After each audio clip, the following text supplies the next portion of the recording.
Hello and welcome to Tom Talks Shop. Sorry we haven't been around for a while, but we haven't had anything that's been worth filming, so we've just taken a little bit of a break from filming. Today I want to talk about a finish that we make here. It's kind of inexpensive and it's a wipe-on, very natural finish. We use it on tools. We use it on an awful lot of furniture, and we use it on some countertops that we make, bench tops, all kinds of things. And it's not... that's not the word I was looking for, but it's similar to wipe-on poly, very similar. And it behaves the same way. And it's a lot cheaper per can, because the stuff's about 20 bucks a can, and you can make this for, I can't do the math in my head, it's probably $3 or $4 for the same amount. Okay, what we're going to need is we're going to need a can of Helmsman spar varnish. Now, I'm going to point out right now, the blue stuff here is water-based. This is not going to work, and don't use it. Varathane makes a similar product. Cabot makes a similar product. As long as they're the oil-based spar varnishes, they'll work. The floor finishes will work too, as will straight-up poly. They all about the same. We use paint thinner. Some people use mineral spirits. I'm not as fond of that. It dries a lot slower. Paint thinner gives you a lot quicker set times. You can get more coats on. This does take a lot of coats to get you any kind of a finish. And then boiled linseed oil. It's important that it's boiled, so that it's got that extra electron in there to do its thing.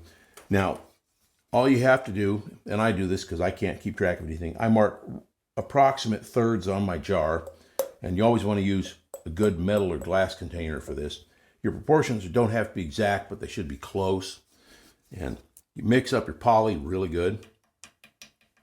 And let's see if I can pour this without getting it all over my bench, since it's a brand new can. You ready? And there we have that. Again, don't have to be perfect, precise, but just close. And then I'm going to add linseed oil, about the same amount.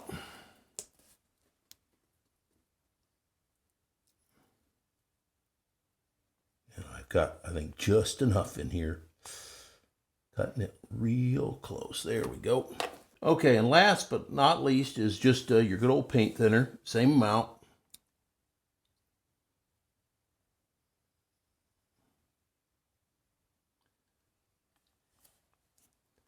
Add a little more here.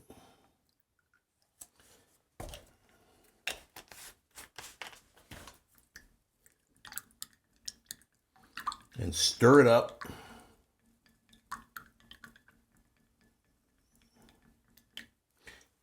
And it sometimes gets milky, not always. This stuff is a bit milky. Should be all right. And every time you use it, you need to thoroughly stir it, because your poly will sink to the bottom. It's quite a bit heavier than your other goodies. Your linseed oil will too. It'll recolumerize. And then it's ready to wipe. And it should, if you got all the proportions right, it should just run just a little bit slower than water. If you can see that. I don't know if the camera's getting that. All right, we'll show you using it. If you find this content in anywhere useful or otherwise, we sure appreciate a like and a subscribe. Thank you. Okay, Tom has mixed up some Tom's, I call it Tom's Triple-3, which he just explained. And so now all I simply do is wipe it on. And when I do this, I just use a rag, gloves, because I don't like it in my hands messy. But I usually do about 5 or 6 coats. This is hemlock, and it should darken pretty good to about a medium tone after I put this on. Take a couple months to darken, and that's fine. So in between each layer, though, I let it dry, and then I sand it. So first I'll sand it with maybe 220, and then go over the next layer. Then I'll sand that again, but I'll probably sand it with something more like 400 or maybe 220 again. And I'll just keep doing this, and I'm going to gradually work up the sandpaper to about 2,000 at the end, sometimes 3,000. And that will be a wet, dry sand, and I'll use water and actually do a slurry on it. And that way I get a very, very nice finish. So yes, this particular type of formulation we use takes a lot of coats, but you get this wonderful luster. And so because we've used semi-gloss spar varnish, But by the time I do this and sand it, I get it down to a luster, and then I usually just put a wax coat on afterwards. So all I simply do is, and I'll just show a little bit of this, is just start at one end and just wipe it on. And I don't pull it on, I just wipe it on kind of thinly. And I like the smell of this stuff. And it looks milky because it's full of air bubbles from being recently mixed. But I'll just work it in. And when you do this, this first wipe is going to pick up the grain. And that's why I like to sand it in between coats, because I want this really smooth when I'm done. So we're here in our, what we call our library, chapel, reading room, our sitting room, in other words. Or for some people, they would call this their living room. And it's a rather small, cozy room, and we're just making it cozier. There's going to be bookshelves up on each side of this. The window's going to be totally finished off, etc., etc. And the other side of the room has a bunch of cabinetry on it already in various stages of completion. So this is just part of a larger project. And Tom got a big workout thicknessing and planing this piece of wood. I think he expended a lot of calories. Anyway, so that's the process. That's all I do. And then, you know, in maybe a couple hours, I can do a second coat. Bring a light in here and do a second coat tonight after I sand it and wipe it off. Because I'll just wipe all the dust and ditzels off in between each coat. So I hope you like this.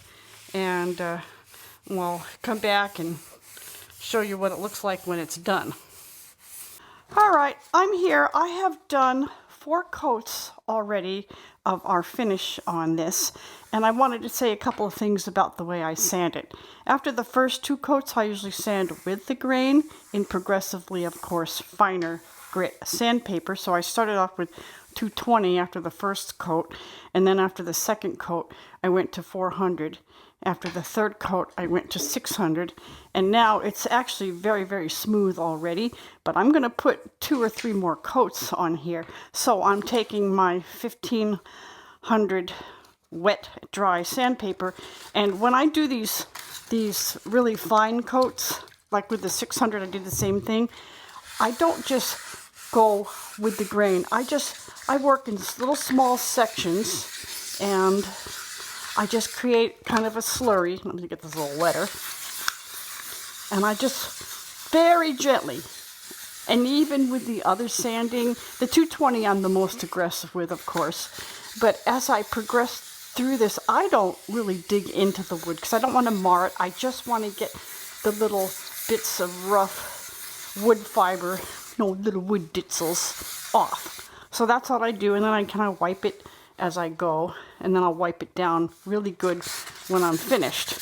And I just wanted to let you know that that's exactly how I do this. And then after I do this and dry it off and let it dry for about an hour, because it does get a little bit wet, then I'll put the final coat on. So that's all I wanted to tell you about how I do this process with Tom's Triple-3 finish. Thank you for watching. Sukey's got this all done. I did my part earlier, and I can tell you it's a very luxurious finish. I mean, it just invites you to touch it, and all that good stuff. And unlike finishes like tung oil, which you get a pretty similar finish, you can set a glass on here with ice, and it can get water all over it, and you're not going to get a ring. And of course, straight up poly, if we'd done this, it would be a lot more plasticky. Even if we had really buffed the sheen out of it, it would still look more plasticky. Our table in the next room was done with poly. I think I did 5 coats, and I buffed it, and it still just isn't this nice. This is just really more luxurious, I think, than a straight up poly finish. And we're very happy with it. And this is quite why we like to do this on a lot of our projects. It's just a very inviting finish. So if you enjoyed this, and you liked it, subscribe if you haven't already. And we appreciate you watching to the end. Thank you.